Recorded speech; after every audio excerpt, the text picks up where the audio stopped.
Bonjour à toutes et à tous et bienvenue dans La Vape et vous, votre rendez-vous top santé pour tout savoir sur la vape et le sevrage tabagique. Arrêter de fumer, c'est faire des économies. C'est souvent la première raison d'arrêt citée par les Français avant le bénéfice santé.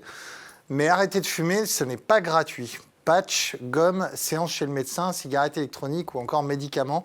Faisons le point aujourd'hui sur le coût de l'arrêt du tabac avec Alice Denoise, créatrice du site Le Déclic Anticlope, et le professeur Bruno Megarban, toxicologue et réanimateur. Bonjour et merci à tous les deux d'avoir répondu présent à notre invitation. On va commencer avec vous, Alice. Sur le site Déclic Anticlope, vous référencez à peu près toutes les méthodes d'arrêt du tabac possibles et inimaginables. Lesquelles sont les plus efficaces et lesquelles vous recommandez en général? Alors déjà, il faut bien faire le point sur la dépendance de la personne. Donc, si elle est dépendante physiquement, on va recommander tout ce qui est à base de nicotine, donc les substituts comme les patchs ou les formes orales ou la cigarette électronique. Si les personnes ne veulent pas prendre de la nicotine, on peut leur recommander des produits naturels qui vont aller cibler chacun des symptômes. Donc, dans ces cas-là, je recommande vraiment d'aller voir un professionnel. Parce que ce n'est pas parce que c'est naturel que c'est sans danger ou il peut y avoir des interactions médicamenteuses. Donc ça, c'est pour tout ce qui est physique. Ensuite, pour ce qui est comportemental et psychologique, là, on peut tester l'hypnose, on peut tester... Il y a l'acupuncture qui est un petit peu sur tous les prismes de la dépendance, parce que finalement, si on est bien dans son corps, on va être on va mieux supporter aussi un sevrage physique. Il y a le magnétisme qui est très plébiscité sur mon site. Donc j'essaye de comprendre comment ça fonctionne en interviewant des praticiens, et il semblerait qu'en fait ce soit un don naturel qu'on ait, ça c'est sûr, mais que les magnétiseurs qui aident à arrêter de fumer en fait stimulent des points d'acupuncture, comme les points d'acupuncture de la motivation, choses comme ça. Ok.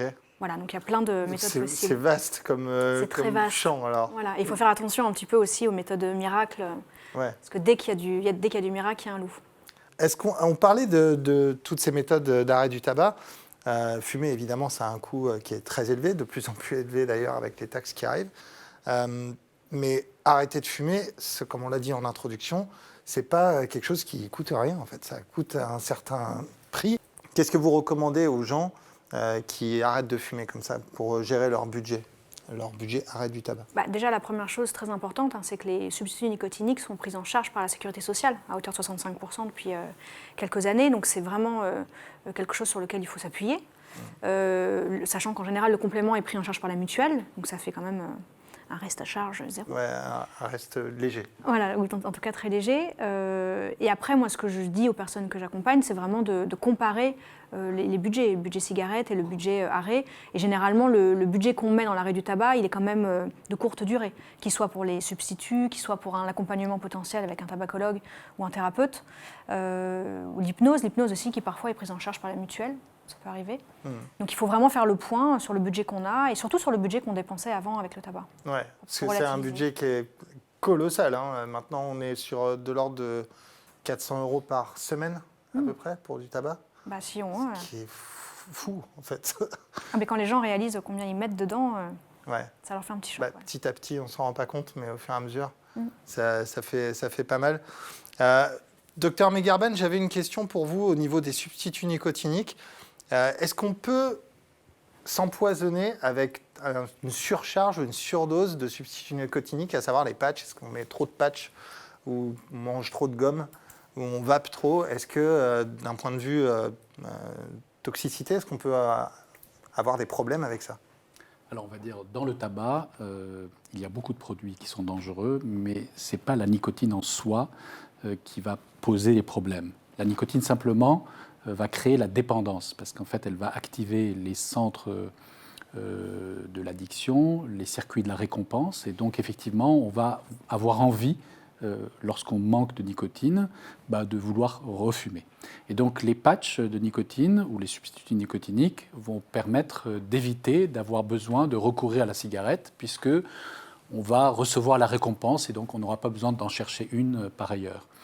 Alors oui, effectivement, comme tout produit actif, si on fait un surdosage, on a des effets secondaires. Pourquoi? Parce que la nicotine va accélérer la fréquence cardiaque, va monter un peu la pression artérielle, et donc effectivement, elle peut créer un peu de maux de tête, des palpitations, le fait de se sentir mal, d'avoir la bouche pâteuse.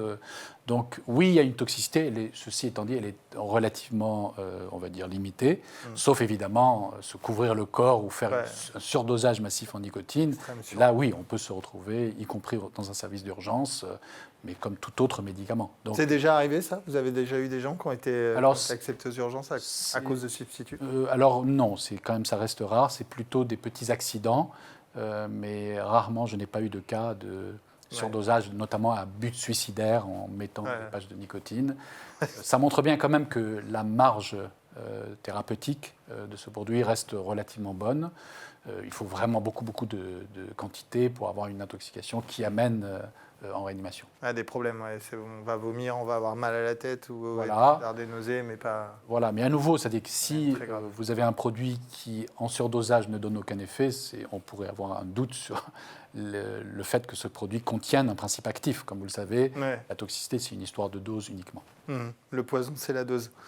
Nous sommes partis à votre rencontre pour vous poser la question si la cigarette électronique était, selon vous, un moyen de sevrage tabagique. C'est tout de suite dans La Vape et vous. J'ai encore jamais vraiment rencontré quelqu'un qui m'a dit qu'il avait réussi à arrêter grâce à la cigarette électronique. La cigarette électronique, pour moi, c'est pas un bon moyen pour arrêter de fumer. Je pense qu'il y a plus, je sais pas, les patchs par exemple. Je connais les choses pharmaceutiques, donc les patchs, les gommes, etc.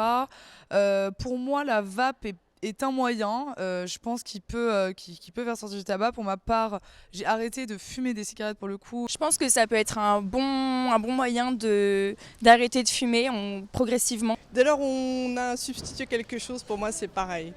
Peut-être que même les gens vont peut-être avoir plus tendance à utiliser la cigarette électronique que la cigarette classique. Je pense on reste quand même accro du coup à quelque chose, mais je pense que c'est meilleur, ça a l'air... peut-être moins toxique. La cigarette électronique peut effectivement être un outil de sevrage tabagique qui permettrait aux gros fumeurs d'arrêter de fumer de la cigarette. Alice, vous avez réagi fortement à une réaction sur le micro-trottoir, notamment qui disait que ce n'était pas un moyen efficace pour arrêter de fumer. Ouais, non, mais je trouve que ça m'agace à chaque fois de voir à quel point l'information a du mal à passer, en fait, que la cigarette électronique est beaucoup moins dangereuse que la cigarette parce qu'il n'y a pas de combustion. Enfin voilà, j'ai l'impression qu'on répète toujours les mêmes messages et que pourtant il y a toujours cette peur, ou même quand on entend la jeune femme là, qui dit finalement la cigarette ou ça, c'est la même chose. Est-ce que ce n'est pas une vision de non-fumeur, ça aussi? C'est peut-être une vision de non-fumeur, mais malheureusement c'est une vision de non-fumeur qui va aller influencer quelqu'un qui veut arrêter de fumer, qui va passer à la vape, on va lui dire mais pourquoi tu vapes? C'est pire. Alors, j'allais dire, en fait, bien sûr, il n'y a aucun rapport de dangerosité, de conséquence entre le tabac, qui tue 6 millions de personnes par an, et la cigarette électronique. Malgré tout, quand on décide d'arrêter de fumer et que l'on recourt à la cigarette électronique, il faut surtout ne pas y associer le tabac. Parce que là, effectivement, les études semblent montrer que c'est malheureusement pire d'associer les deux que de fumer simplement. Et donc, oui, bien sûr, ça peut être une aide pour certains. Alors, les tabacologues suivent, les patients éventuellement peuvent amener des compléments pharmacologiques et un soutien psychologique pour arrêter de fumer, mais ne jamais associer cigarette électronique et cigarette normale. Et tabac, il n'y a aucun bénéfice à faire. Même on va cumuler les inconvénients des deux, s'il en existe un pour la cigarette électronique. D'accord. On va parler un peu varénicline rapidement, qui est souvent prescrite en seconde intention pour les gens qui qui ont des problèmes pour arrêter de fumer. Est-ce que vous pouvez nous expliquer en quelques mots comment ce type de médicament fonctionne sur le corps et comment il nous passe l'envie de fumer? Alors, comme la nicotine, c'est une molécule qui va agir sur les récepteurs de la nicotine au niveau du cerveau. Et donc remplacer la nicotine à laquelle on a recours lorsque l'on fume. Et de fait, il va y avoir une modification de ce qu'on appelle la dopamine, qui est le médiateur du plaisir, dans les circuits de la récompense. Et donc la personne ne va plus avoir ce ressenti, ce besoin non contrôlable de vouloir immédiatement recourir au tabac dont il dépend. Et finalement, progressivement, il va oublier le fait qu'il fumait habituellement et donc il va pouvoir arrêter de fumer, tout simplement. Donc en fait, c'est un agoniste nicotinique, entre guillemets, donc qui ressemble à la nicotine, mais qui agit sur le même type de récepteur. D'accord. Et ça agit sur, du coup, la création de dopamine qui vient, qui est généralement stimulée par la nicotine. Voilà, là, pour le coup, entre autres, stimulée évidemment, par ça a ce- beaucoup d'actions, mais l'une d'entre elles, c'est d'éviter le manque de dopamine dans le circuit de la récompense. Et donc la personne ne ressent plus ce besoin de vouloir recourir au tabac. Et donc il va arrêter de lui-même progressivement. D'accord. OK. J'ai une question un peu collégiale pour vous deux. Est-ce qu'il est possible d'arrêter le tabac instantanément lorsqu'on est dépendant? Parce on est un peu en train de se dire on va faire des économies. Donc le moins de substituts j'achète, le moins de vape j'achète, le moins de gomme j'achète, le mieux je me porte. Est-ce qu'il est vraiment possible et même conseillé d'arrêter brutalement sa consommation de tabac et son arrivée de nicotine quand on est fumeur? Moi, je ne le recommande pas, non. Alors évidemment, il n'y a pas, c'est pas un sevrage à l'héroïne qu'on va faire, et donc la personne ne va pas se rouler par terre, être malade, mais elle risque quand même d'avoir des symptômes de sevrage assez forts pour finalement ne pas y résister et recommencer à fumer. Donc finalement, c'est pas mettre toutes les chances de son côté, surtout que cet outil de la nicotine, là, elle permet vraiment de prendre en charge complètement le sevrage physique et de pouvoir s'atteler à la dépendance psychologique et comportementale, qui est vraiment le gros du sujet quand même. Une fois que, parce qu'on le sait quand on a été fumeur, qu'il ne suffit pas de prendre de la nicotine pour réussir à arrêter de fumer. C'est vraiment qu'il y a toute cette dimension psychique à prendre en charge. Et ne pas prendre de nicotine, c'est un peu se compliquer la tâche. C'est beaucoup se compliquer la tâche. Oui, en fait, la nicotine, c'est la substance addictive essentielle dans le tabac. Donc, le fait de recourir à une substitution facilite, comme pour beaucoup de drogues. Donc, par exemple, l'héroïne, on a des substitutions de l'héroïne. C'est ça qui permet le succès de l'arrêt de la consommation de l'héroïne. Là, c'est pareil. La nicotine, c'est le traitement le plus efficace sous forme de substitut pour arrêter le tabac.